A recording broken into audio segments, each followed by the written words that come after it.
Hello, congratulations, in celebrations. You got through another week of endless poopy bombs. It's Friday. To a lot of us, that doesn't mean much, really. To me, it means the hubby's home for more than an hour or two, so we might actually be able to conversate. That'd be quite interesting. So I'm preparing for a bit of adult conversation. How are you all doing? I know you can't obviously comment back, but you can always leave a comment if you like to. It's been another week of ups and downs and challenges and wonderful moments and laughs and love and cuddles and crying and all the rest of it. So today's going to be like a little bit of a moment. We've already got somebody moaning at the fact that mummy's doing something. And the other one's quite quiet, which is quite nice.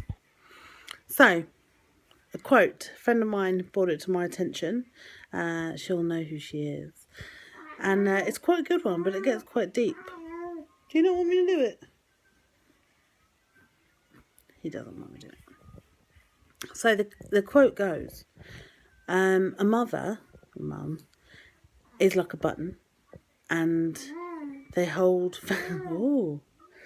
Strategically placed oohs and ahs, and they hold families together. So mums are like buttons and they hold families together. I love this.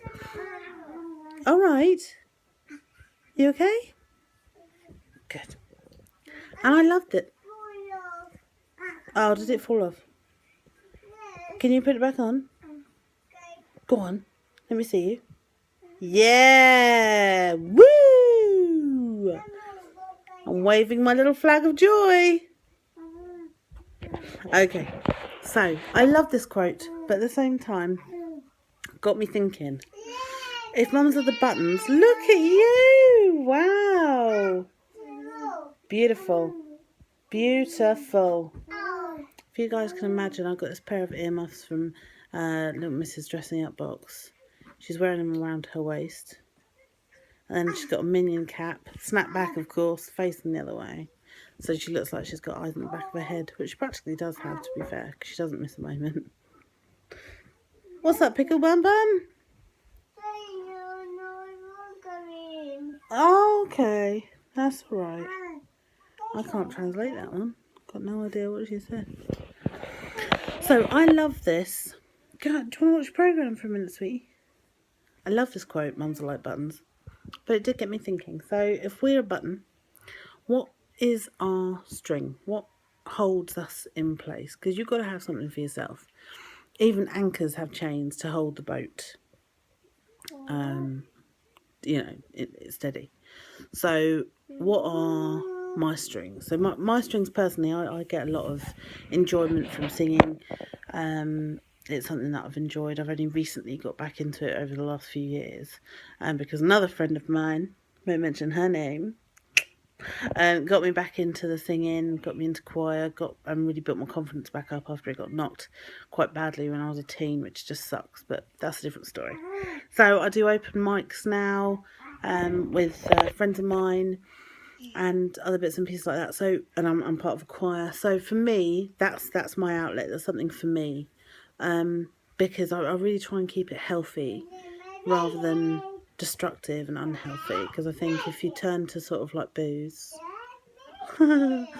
which would be so easy to do, or other demons like gambling or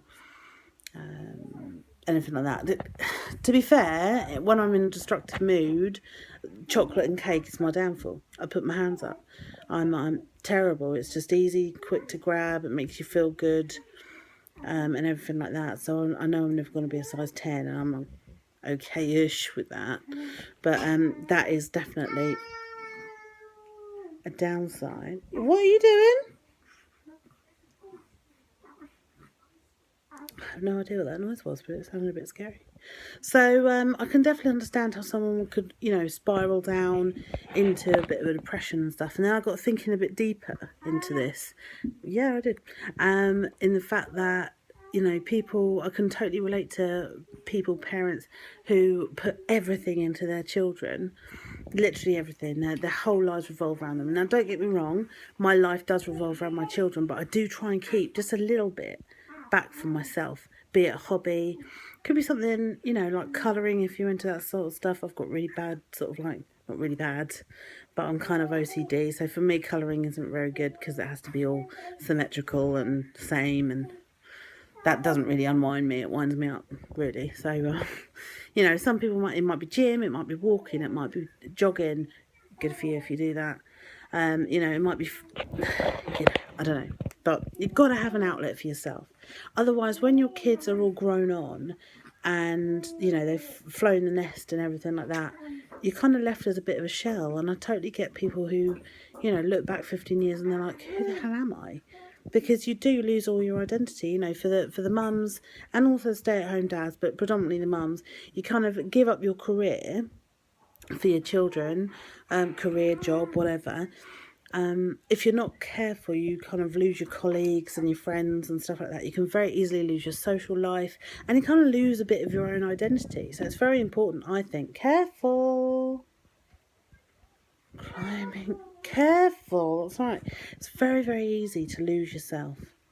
So yeah, my pushback to you guys this weekend is just, or even this afternoon, have a little think. What is your string? And really make sure that you sort of like hold on to that string, regardless of how trivial it is. Are you alright, babe? Are you alright? Not numbered. What's going on? And really make sure, a good analogy to use is think of yourself as a bath. Right, you've obviously got the plug end and then you've got the tap end, my massive dinosaur hand here. You've got to fill up your own bath, otherwise you won't have anything to give out to anyone, let alone your children, partners, husbands, wives, colleagues, you know, whatever it may be. So you've got to ask yourself, how much are you putting... Sorry, my little girl is just moving the recliner sofa with her brother on it. All is well, all is safe. We're not climbing it, babe. We're not climbing it. All right, we are. Let's get Austin out of the way. There we go. Right. So, yeah. So you've got to ask yourself, in your bath, how much do you turn the tap on? So is it really, really fast water? Is it just a trickle? And is your plug out? So it doesn't matter how much the taps are running. If your plug's not in, which is your string, which holds you together, your bath's never going to have a chance. Yeah, it's never going to have a chance to fill up again. So you really need to sort of like look after yourself. So have a little think on that. We're already at nearly 8 minutes. Terrible at timekeeping. I know, I am. So have a little think on that. What is your string? You know, what's your plug? What keeps you grounded? What keeps you sane? And hopefully it isn't anything destructive and, you know, not very good for you. Like cake, French fancies, lemon ones, don't know why, lemon drizzle cake, just any type of cake. Yeah, we're not talking about cake, that's a different story. Right, I'm going to go and I will see you soon and I will post another video soon. That was lovely, thanks for that, Raspberry Girl. And have a great weekend. Speak to you soon, bye bye.